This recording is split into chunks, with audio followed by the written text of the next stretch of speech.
The Democrats decided to grow a backbone on the issue of gun violence, and they staged a sit-in to demand a second vote on some specific reforms. For months, even for years, through several sessions of Congress, I wondered what would bring this body to take action. What would finally make Congress do what is right, what is just, what the people of this country have been demanding, and what is long overdue. We have lost hundreds and thousands of innocent people to gun violence. Tiny little children, babies, students, and teachers, mothers and fathers, sisters and brothers, daughters and sons, friends and neighbors. And what has this body done? Mr. Speaker, nothing. Not one thing. We have turned a deaf ears. We have turned deaf ears to the blood of the innocent and the concern of our nation. We are blind to a crisis. Mr. Speaker, where is the heart of this body? Where is our soul? Where is our moral leadership? Now is the time to get in the way. The time to act is now. We will be silent. No more. The time for silence is over. So then they sat down. They said, we're not going anywhere until we have another vote. That's actually still going on right now. The Republicans have tried to do everything under the sun to block this. And so far they're failing, which is glorious. Now, we did a segment yesterday, actually, or maybe it was 2 days ago, where I went in and I told the Democrats, don't be weak little bitches. Now's the time to stand up. Now's the time to fight. Why is it that the Republicans, even when they didn't have the Senate or the presidency, so it wasn't going to work, they fought to repeal Obamacare 60 times. And how many times did the Democrats prior to this situation fight for gun reform? Once. After Sandy Hook, there was okay, let's have they went with all the good proposals, to be fair, at first. Okay, ban assault weapons, ban high-capacity magazines, universal background checks. Then that was watered down, and that was watered down further, and that was watered down further. Eventually, it was just a watered-down background check. And the Republicans blocked it. And the Democrats ran away with their tail between their legs. I said, what the fuck are you doing? Look at the poll numbers. The American people, even a majority of Republicans are with you. I mean, now it's a majority for every vanilla kind of gun reform. A majority of Americans are with you. 90% for universal background checks, or 92% or something like that. High-capacity magazine and assault weapons ban, 54% are with you. Everybody's with you. So what are you doing? Go out there again, go on the Sunday shows, fucking destroy them, rip them apart, call them fascists and authoritarians, tell them they don't care about democracy, they don't care about freedom, they don't care about the American way, they're obstructionists, nobody should vote for them, they're crazy. Go in! Go in! Well, they're doing this in one way or another, at least. This way may be even better than my suggestion, which was to flood the airwaves, go after them, and then force them to do another vote. And then I said every time they block it, you go out there again and you double your efforts. And you shine the light on them, and if they don't vote the way you want, well, then you coast to victory in the next election on this issue being one of the main issues, and then you get what you want because you have the numbers on your side. They decided, oh, we're going to go nuclear here too. They just did it in a different way. They say, well, now we're going to do a sit-in, and we're going to make you give us a vote on these issues. So this is definitely something that's good. This is definitely something that's a step in the right direction. Now, you know what the Republicans did in response? They ended the sessions and shut off the C-SPAN cameras. Okay, that's great, actually. Why? It shows them for what they are. They're a paper tiger. They have no counter-arguments. When you have no counter-arguments, you can't have a free exchange of ideas. When you can't have a free exchange of ideas and win because your ideas blow, shut it down. All right, lock it up. Okay, this appointment is done, and then a C-SPAN camera shut off. So what happened? C-SPAN got tricky.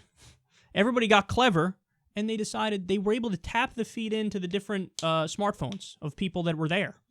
And so we have a low quality, low quality video of what's going on inside there. And the Republicans are still trying to shut it down. Dude, every time you do that, you're just making us stronger. Because now, see, this is what I mean. When you fight them and you apply pressure, they will buckle. They will show how weak they are. They are a paper tiger. So they can't beat you in the realm of ideas, try to shut it down. Well, you couldn't even successfully shut it down, so now everybody knows you tried to shut it down, which means you're sleazy pricks, and the Democrats are still getting their way and still getting their message out there. So this is how you fight. And look, all I have to say to the Democrats is you can't stop. You started this fight, now you got to finish it. You got to dig deep, man. You got to go Muhammad Ali style on this. You got to be able to keep going until you get your way. Let me repeat that. You got to be able to keep going until you get your way. It may not be this election cycle, but like I said, frame this issue, use this issue in the next election, get giant majorities or win in a landslide, and then you end up getting what you want. If you keep applying pressure, eventually you get what you want. This is how politics is played. This is how it's played. You let them know, hey, by the way, I'm going to run ads in your district that show the poll numbers, 90% of the American people for a universal background check. You voted against it. Call your congressman. Ask him why he hates 90% of you. This is how you fight, man. You say, okay, you want to vote against this? Your career's over. How about that? How you like them apples? This is how you fight. Fight, fight, fight. This is how you do it, and you get what you want. Now, as a final point on this real quick, let me just say there's a little bit of controversy over the specific reforms that they're pushing for. One of the reforms is to ban people on the terrorist watch list from being able to get guns. The other reform is basically in a bigger, expanded background check bill. I'd go as far as call it a near universal background check bill. There's only like a handful of exceptions, very few. So there are many people on the left who are saying, well, hold on now. The way the terror watch list was set up by Republicans, there's no due process, and you can kind of just put whoever the fuck you want on that list, and then they can't get on a plane. So people on the left are saying, this seems like it's a secret list, no due process, and it's probably filled with innocent American Muslims. Why the fuck would why would Democrats be in favor of this? It's like fear-mongering because the list is not a legitimate list, basically, is the argument people make. My response to that is twofold. Number one, that argument presupposes that there is actually an individual right to own a gun. There is not. The Constitution is very clear. Second Amendment is very clear.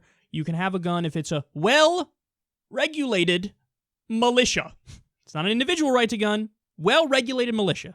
Now, again, I'm not in favor of banning guns, but just understand what the terminology is in the Second Amendment. So since there's no individual right to own a gun, well, then that means they could take it away from you for any goddamn reason they want. Just like for a driver's license, for example. They could tell you, we just don't want to give you one.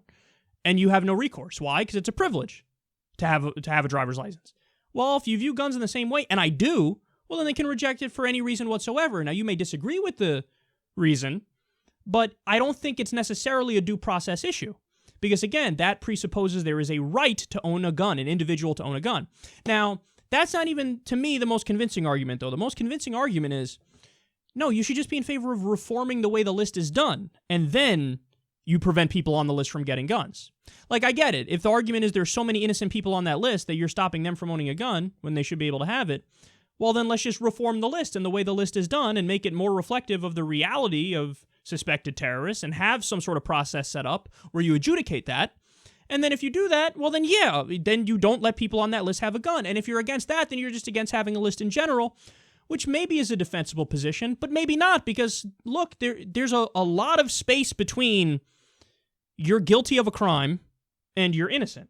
And if there's, suspicious activity, somebody has questionable connections, and, they may have a record of, gun sales that are weird, and there's a million and one reasons there's a million and one reasons, and there's a million and one different places in between being guilty of terrorism and, hey, you're a suspect, and there are genuine questions as to, what's going on here, and maybe you shouldn't be able to have a gun.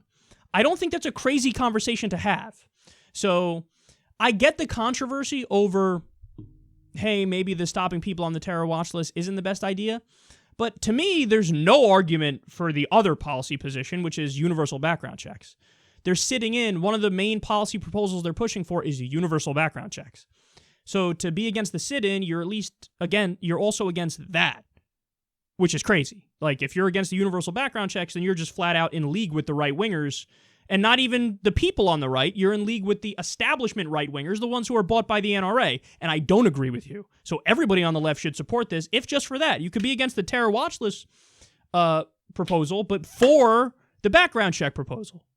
I mean, it's really not that difficult. And what I would do, if I was the Democrats, I would have went further in that I would have, if you're going to apply this kind of pressure and you're going to show the Republicans your testicles, what you should do is go all the way. I don't know why, like, obviously, negotiating tactics. Shoot for the stars, you might reach the moon. That's the way this works.